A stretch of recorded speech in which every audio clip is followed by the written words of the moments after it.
Sir ನಿಮ್ಮ ಹೆಸರು? ಚಂದ್ರಣ್ಣ ಅಂತ. ಊರು ಸರ್? ಚಳ್ಳಕೆರೆ. ಯಾವಾಗ ಹಾಕ್ಸ್ಕೊಂಡಿದ್ದೀರಾ ಸರ್ ಸೋಲಾರ್ ಇದನ್ನ? ಹಾಕಿಟ್ಟು ಒಂದು 1 month ಆಯ್ತು. ಯೂಸೇಜ್ ಹೆಂಗಿದೆ ಸರ್? ಚೆನ್ನಾಗಿದೆ ಸರ್. ಅಂದರೆ ಫಿಟ್ಟಿಂಗ್ ಎಲ್ಲ ಹೆಂಗ್ ಮಾಡಿಕೊಟ್ಟಿದ್ದಾರೆ? ಫಿಟ್ಟಿಂಗ್ ಒಳ್ಳೆ ಸಬ್ಸೆಟ್ ಫಿಟ್ಟಿಂಗ್ ಮಾಡ್ತಾರೆ. ಸೊ ಏನಾದ್ರು ಟ್ರಬಲ್ ಮಾಡಿದಾರಾ ಫಿಟ್ಟಿಂಗ್ ಮಾಡ್ಬೇಕಾದ್ರೆ ಏನಾದ್ರು? ಇಲ್ಲ, ನಮಗೆ ಒಂದು 2 ಸಾರಿ 3 ಸಾರಿ ಬಂದು ಎನ್ಕ್ವೈರಿ ಮಾಡ್ಕೊಂಡಿದ್ದಾರೆ. ಹಾಂ, ಏನಾದ್ರು ಪ್ರಾಬ್ಲಮ್ ಇದ್ರೆ ಹೇಳ್ರಿ ಅಂತ ಹೇಳಿದ್ದಾರೆ. ಓಕೆ. 1 ಸಾರಿ 2 ಸಾರಿ ಕರ್ಸಿದ್ವಿ, ಬಂದೋಗಿದ್ದಾರೆ, ನೋಡ್ಕೊಂಡೋಗಿದ್ದಾರೆ. ಓಕೆ. ಪ್ರಾಬ್ಲಮ್ ಇನ್ಸ್ಟಾಲೇಷನ್ ಮಾಡ್ಬೇಕಾದ್ರೆ ಏನು ತೊಂದರೆ ಕೊಟ್ಟಿಲ್ಲ? ಇಲ್ಲ. ನಾವು ಅದೆತ್ತಲ್ಲ ಇದೆತ್ತಲ್ಲ ಹಂಗ್ ಮಾಡಲ್ಲ ಹಿಂಗ್ ಮಾಡಲ್ಲ ಅಂತ.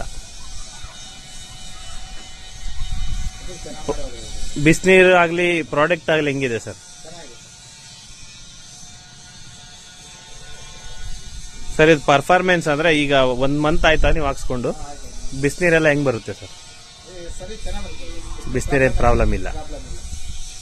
ಸೊ ಇನ್ಸ್ಟಾಲೇಷನ್ ಅಲ್ಲೂ ಏನು ಪ್ರಾಬ್ಲಮ್ ಕೊಟ್ಟಿಲ್ಲ. ಸೊ ಓವರ್ ಆಲ್ ನೀವು ಬೇರೆಯವ್ರಿಗೆ ಅಂದ್ರೆ ಯಾರಾದ್ರೂ ತಗೊಳ್ಳೋರಿಗೆ ಗ್ಯಾಲನ್ ಸೋಲಾರ್ ಬಗ್ಗೆ ಏನ್ ಹೇಳ್ತೀರಿ ಸರ್? ರೆಕಮೆಂಡ್ ಮಾಡ್ತೀವಿ. ಅಂದ್ರೆ ಈ ಗ್ಯಾಲನ್ ಸೋಲಾರ್ ಕಂಪ್ನಿ ಕೆಲವರು ಹೊಸದು ಅಂತಾರೆ, ಸೊ ಹಂಗಾಗಿ ಯಾಕಂದ್ರೆ ಇಲ್ಲಿ ಚೆನ್ನಾಗಿ ಮಾಡ್ತಾರೆ. ಸೊ ನಿಮಗೆ ಯಾವುದೇ ತರ ಏನು ಟ್ರಬಲ್ ಮಾಡಿಲ್ಲ. ಸೊ ಕಂಪ್ನಿ ಹುಡುಗರೆಲ್ಲ ನೀಟಾಗಿ ಮಾಡಿಕೊಟ್ಟಿದ್ದಾರೆ. Okay sir.